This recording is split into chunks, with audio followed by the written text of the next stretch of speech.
What's up everybody, I'm Rossi and welcome to another Lost Ark video. In this video we'll be going over the LOA on Summer, which is Lost Ark's own game show where they talk about the upcoming updates, features and changes. They usually have these twice per year, in summer and in winter. Now do keep in mind that it will take a while till we get these features in our Western version, but it's always nice to know what's coming.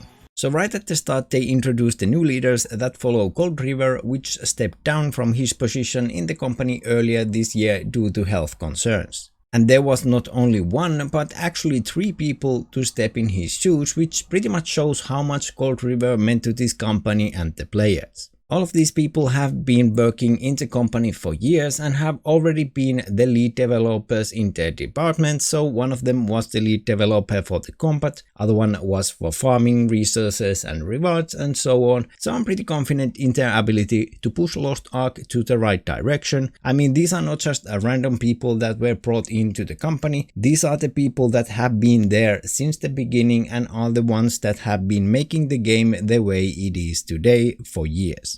And then on to the actual updates. First off, we have some friend list updates. You can set your status as online, busy or offline. You'll also have the ability to add friends from different servers in your region, not just people from your server like before. Same goes to strongholds, which will become region-wide and not just for people on your server. Then we have the tripod update. Now this is actually a major change. This update will change how the tripod level ups work, so those will no longer be tied to your gear, making it easier to switch between them. In the future you will learn tripod level ups from books, similar how engravings work. This is great especially for support classes, which have few different skill presets for solo DPS and group support content. So now you can actually have tripods for your DPS build as well. Next they teased that more Guardian raids are coming after Hanumatan, which is the latest Guardian raid in the Korean region. The next Guardian is called Sonovel and it's a variation of Levanos. Kalilikos will also get a Hell mode version and it's going to be almost Legion difficulty raid. You'll get cosmetic rewards such as titles, skins and trophies for clearing this content. Then we are obviously getting some class balance patches and no surprises there. More info about these coming later. Next, the training grounds is going to get some quality of life changes. You can now switch tripods, gems and cards and see how they will affect your build and your overall DPS, which is great, making it more easy to min-max builds. Then there will be some Korean test server improvements that will help players to be part of the testing of different things more easily. Next we have some updates to the MVP system, which is the screen after you clear content like Guardians or raids. It's going to be more accurate and it doesn't count the trash mobs anymore. It's going to feature patches which you get for things like if you clear content being the only survivor without getting hit or how many counters you do. They address that the MVP system is pretty hard to balance between supports and DPS, but they are trying their best and let's be honest, the MVP system is just for flavor.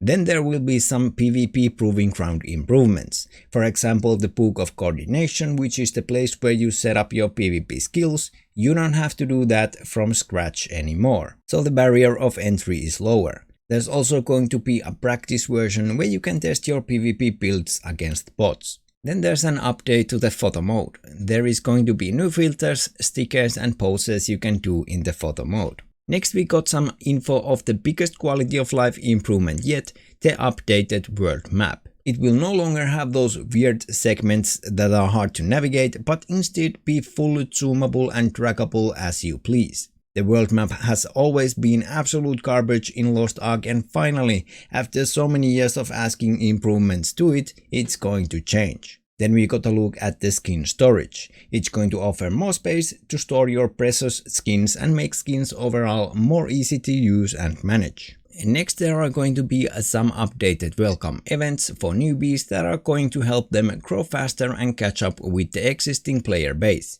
Apparently they will receive a buff for the first few Legion raid runs. There is going to be a main story express system, a new hyper express from 1340 to 1460 and a new Season 3 ARK Pass with some new skins. Then we got a look at the marketplace quality of life update.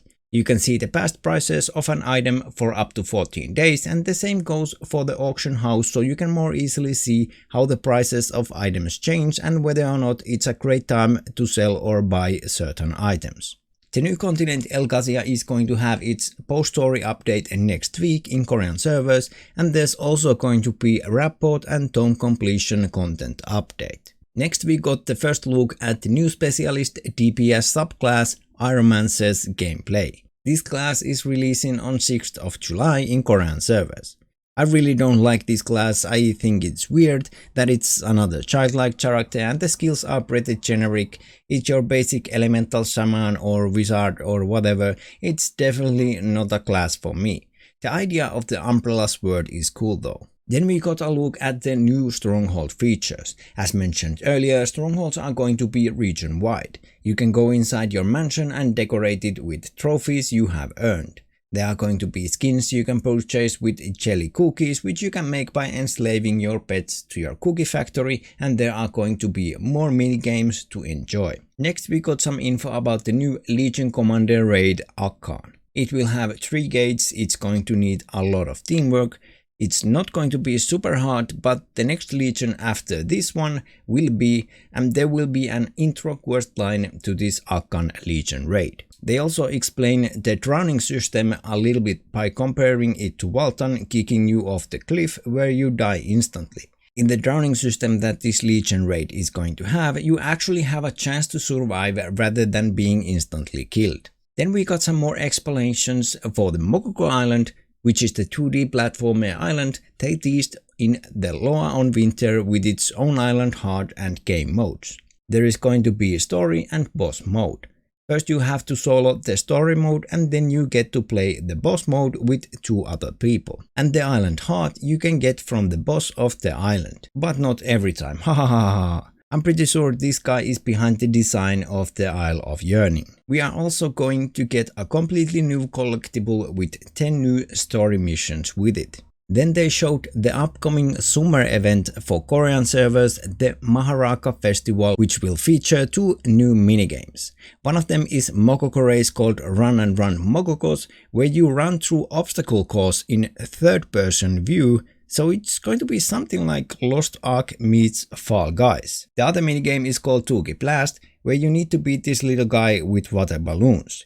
He sure looks like he deserves it. And I think that was all the new updates and features we are getting in Lost Ark in the future.